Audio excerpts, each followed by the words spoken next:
Thanks, Godfrey. This morning we're discussing issues that affect education, both nationally and internationally. So joining us, we welcome the president of the Bahamas Union of Teachers, none other than Belinda Wilson. Mrs. Wilson, welcome. Yes, good morning. So let's jump right into the fray. We want to begin by congratulating you with the appointment to the steering committee of the Commonwealth Teachers Group, or CTG. Tell us a little bit about that organization. Certainly the first I've heard of it, so let's discuss that a little bit. Well, actually, you know, we're a part of Education International, which is 182 trade unions from countries all over the world, and it's a 30 million member global committee.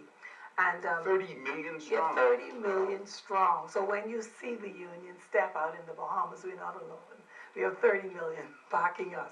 But the Commonwealth Teachers Grouping is a branch from the Commonwealth Ministers Meeting, and there's going to be the 18th Commonwealth Ministers Meeting that's going to be held this year. And within the context of that meeting, there are 4 parallel events, and the Teachers Grouping is one of those events. So I'm a part of a 9-member committee made up of persons from India, the United Kingdom, Belgium, and there are 2 Caribbean persons. And we will do all the planning for the Teachers Forum at the Commonwealth Ministers meeting that's later this year. Now, where will that be? Which country will that be? Mauritius, which is okay. Off of South Africa. And actually, at the Commonwealth Ministers meeting, that is where recommendations and ratifications are done for protocols for education. So this is a Commonwealth Ministers meeting, more particularly ministers of education. Yes, from the 52 Commonwealth countries.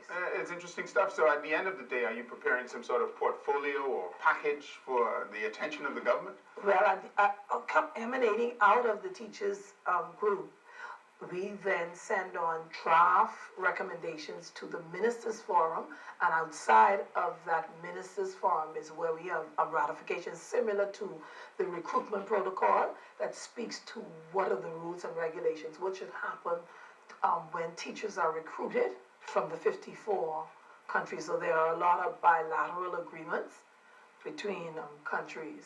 Almost as if to facilitate the movement of teachers, yes. Throughout the region. Certainly interesting stuff. Now let's talk about the school year. You're about 4 months into it. Now we know at the beginning of the year, though, a number of schools weren't finished. That's the usual scenario. What's the status of the schools in terms of the physical structure and whether or not all have been able to open? What's going on? Most of the physical structures of the schools, as we speak now, they're running smoothly. You would note that we would have had the hurricane, which has caused some problems in Cat Island and Crooked Island. There's still somewhat displaced. And recently we would have had a fire in one of the classrooms in Carlton E. Francis Primary School that's not completed repairs as yet. We still have the concern about the teacher shortages, because there are shortages of teachers in schools throughout the Bahamas. Any particular area? Well, the technical area, Spanish, physical education, music, English persons.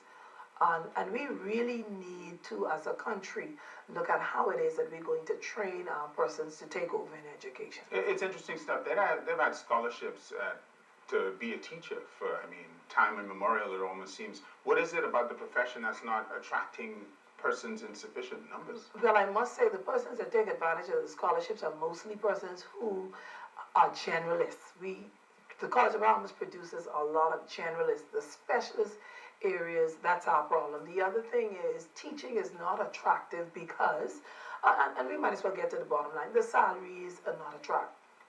It's not attractive. There are very little incentives. So you have to have that passion for teaching. Teaching is a calling from God. So why do we need to discuss salaries? Oh, you need to discuss salaries. Don't forget now, teachers are human beings too, and we have light, water, and phone bills to pay. Comes down to that. Of course it does. It's interesting stuff. Now, what are some of the other challenges that are going on? And, the physical structures are important. Obviously, you need a certain standard for the children to be safe and the teachers to do their jobs. The other challenge that's personal to the teachers are the human resource matters that we cannot seem to get resolved. We have millions of dollars that are owed to teachers. If you've been Who teaching, owes them that? the government of the Commonwealth of the Bahamas. So Wow. if you have been teaching for the last 5, 6, 7, 8, 9, 10 years, Right. and your salary has not yet been reassessed, that's a problem. Let me tell you what the other problem Is that because of performance though, or is that because, are you No. saying that someone's just saying, hey, you person, we know you're working, we're not gonna pay you? No, someone comes into teaching, into the profession, and they come at a certain salary. The salary is supposed to be reassessed after about 3 months of their entrance into the profession, and 10 years later, persons are still waiting. The other problem is we are still waiting for the proper direction and leadership in the Department of Education, That's not and it's lacking. What do you It mean? is lacking. The minister, The minister is your policy maker. It is the director of education that directs the day-to-day operations of education. And we are unaware of where it is that education is supposed to be going. so you're saying in terms of the office of director, they've been weighed and found wanting in. Wanting. Oh, yes, badly. So what do you do then?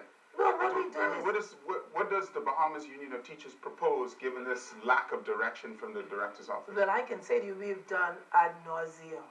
We've been sending letters to the Prime Minister. We've met with the Prime Minister. In no uncertain term, we've been clear as to our concerns of how the Department of Education is stagnant and how it is causing. When you say most of the stagnant, what do you mean? Okay, whenever you're leading education is the foundation of your country.